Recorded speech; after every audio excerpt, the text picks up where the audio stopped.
Mike's Daily Podcast. Welcome to a rainy Bay Area day.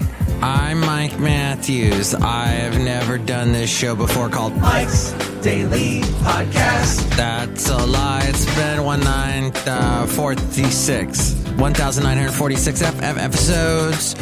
My name's Mike. And did you know that it's the day after Black Friday? So what do they call that? Casual Saturday? I don't know. I don't know what to call this Saturday, except that I woke up really early and I... Mike's Daily Podcast. Blame it on Burmese food. Burmese food waked me up. Made me... Mike's get up early. Daily. Because of the spices. Podcast. And its yumminess. Yeah! And then I'm worrying about this stupid smog thing. My car did not pass smog. It's incomplete, and I'm all worried about it. Even though people break laws constantly on the roads of the Bay Area every second. People fly through red lights, they drive too slow, they cut in front of you, they're bad. Okay, and now I am breaking the law because my smog thing didn't pass, and I don't have the newest tags yet, and I need to get those done, and it's worrying me.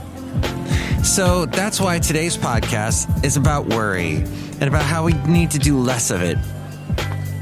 And that there are two brains.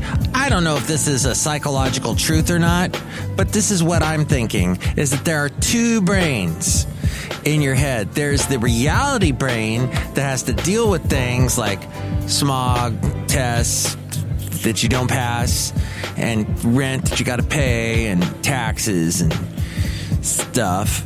The daily stuff, money stuff, health stuff, relationship stuff, all that stuff, reality stuff. I got to eat. That's a reality. If I don't eat, I die or I get hangry. And here's today's podcast picture. Or hypoglycemic. So you have that reality brain. And then, and I don't have a picture of this in today's podcast picture, but then you have your escape brain. The escapist brain is what I like to call it. And the escapist brain goes into the imagination, and where you do things like, I'm at a restaurant called Cafe Anyway, located somewhere in Podcastro Valleyton, the last place on earth. Your little imagination brain that you got to jump into when you were a kid.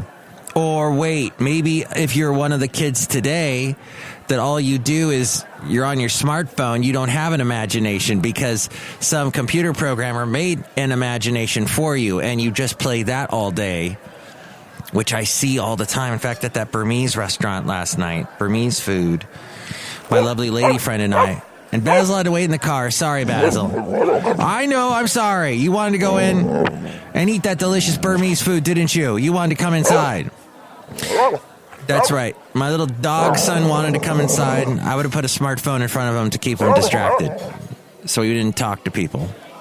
But that's all you saw. All the kids in this Burmese place were this restaurant, and you probably whenever you go to a restaurant, you see this. Parents give their kids the smartphone, and that keeps them distracted. Or maybe you don't do that. Maybe you're one of those parents that say, no, I want my child to engage with his own brain and imagination. Because, like, what's going to happen? Someday all those batteries are going to die. All those cell phones are going to die. What are the kids going to do then? How are they going to keep themselves entertained? As my lovely lady friend said, she's a therapist, and she said, you know what? That's something you got to develop, the imagination. You got to develop that. It's not something that just comes to you. It's something you got to work on. And these kids aren't working on it because they've got this thing, this cell phone game, a smartphone, whatever. Maybe they're watching YouTube videos, and they're not engaging with their own imagination. It's sad. That's why there's no new thing. We're just watching the Star Wars stuff that was started in the 70s. They just continue that. Oh, there's a baby Yoda now in the new TV series that's on HBO or whatever, or Disney Plus. Oh, there's a new Yoda. Who cares? Yoda was a character created in the 70s, and we thought, oh, this is awesome. That's great.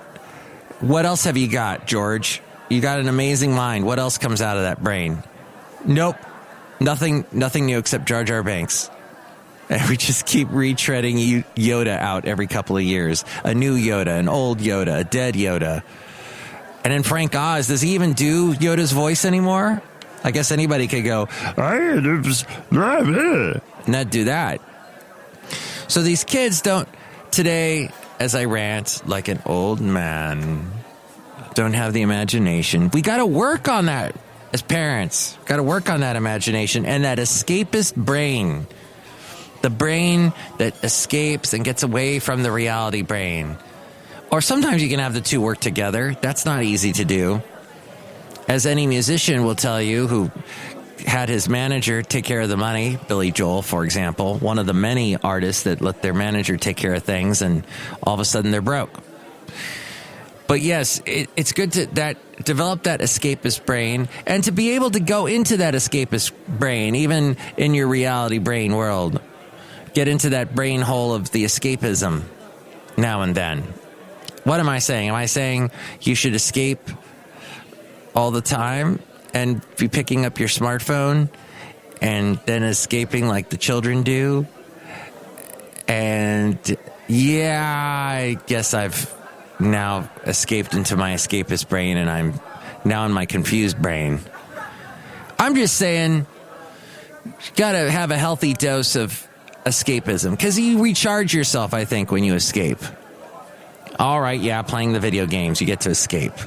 I'm just worried the kids, that's all they're doing is playing the video games and they're not, what's happening in their own? Aren't they going to do a coloring book? Aren't they going to read a comic book? Those were fun to escape into, the comic books. Did that develop my imagination brain? Probably not.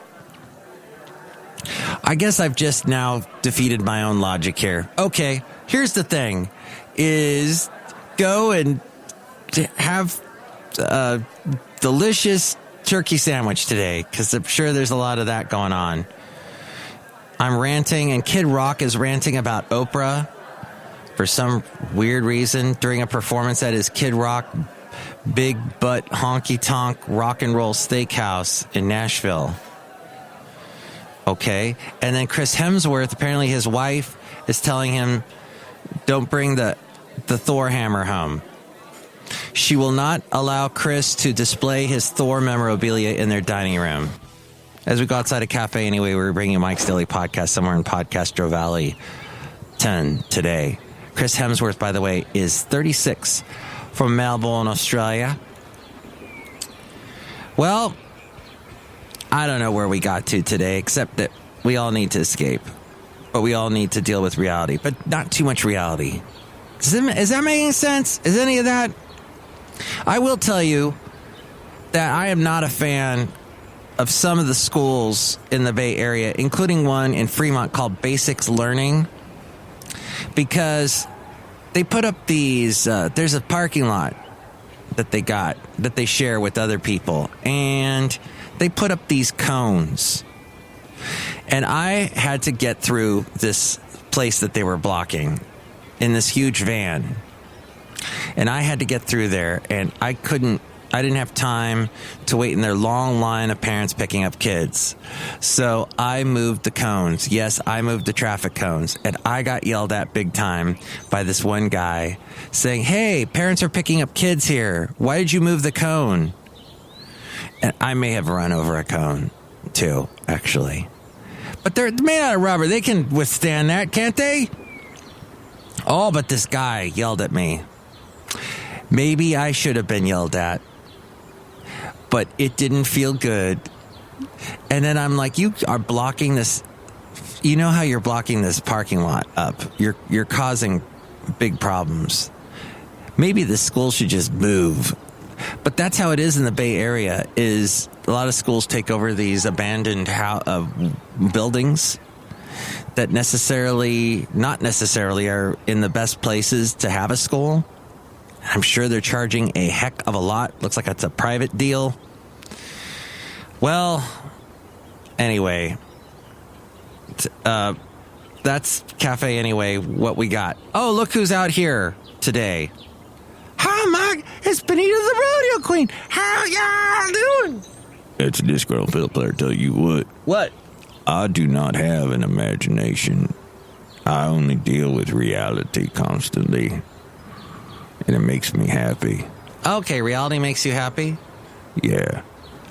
Being real, that makes you... You know, like we have reality TV. When reality TV showed up, wasn't that interesting? We were going to be real. But then you go to a lot of reality shows, it's all fake. And it's all like, you know, get fake for the camera or microphone because you got the camera or microphone on you. It seems like reality TV has more lies than ever. But gosh, I used to watch so much HGTV. And the lady that started Kwan, is that her last name? Kwan. She started the home buying, house hunting, that one. She passed away recently. What a year, 2010. Wait, the 2010s are almost over here in 2019. We're about to say hi to the 2020s, the 2020s. Look who else is here. Hello, Mike. I make the delicious root beer. Have some right now. You sound all confused and stuff. Drink some now. Oh, boy. What if I don't drink it? I'll cut you. Yeah, we don't want that. Okay, thank you. Somebody posted on their Instagram, they do stories all the time. I never do stories. I do not. If I wanted to do a story, well, I did one here just on the podcast today and told you about me getting chewed out. That's what I would do, but I'm not going to do that on Instagram. But there are some folks, this is what they do. They do the thing every day where they look at the camera and they tell a story about something. If you do that, all I ask of you is do not start your story by going, hey guys, and try not to put the camera put the camera, like people just put it on their face. I say, no, put it right there on a pore on your nose. Just really get in there. Let me see what's happening in your pores. I don't want to look at your face. Let's get in there. I'm concerned about your skin, your epidural situation. That's what's concerning me. Next show, Mana Rutabaga, Valentino, Bison Bentley. Oh, God, I hope I get some more sleep tonight. I need it. Burmese food. I blame you, Burmese food. And you children at the Burmese restaurant. And you crazy guy at that awful school taking up my parking lot. What the heck? Kids, stay in school. Mike's Daily Podcast is written and produced and performed by Mike Matthews. His podcast is super easy to find. Download or listen to his show and read his blog at MikesDailyPodcast.com. Email Mike now at MikesDailyPodcast@gmail.com. See you tomorrow. Bye. Oh, and the podcast picture is this guy right here. Hey, everybody. It's Floyd the Floor Man. And I'll be on tomorrow morning on 92.1 KKDV. You can hear it at kkdv.com. Of course, check out the picture of Floyd the Floor Man at MikesDailyPodcast.com. And you can tell me what you think about cell phones and people like Kid Rock at 336MM Daily. That's 3 plus 3 equals 6. MM is Mike Matthews Daily. And that's what we've been doing. A daily podcast for like 4 days. Yes.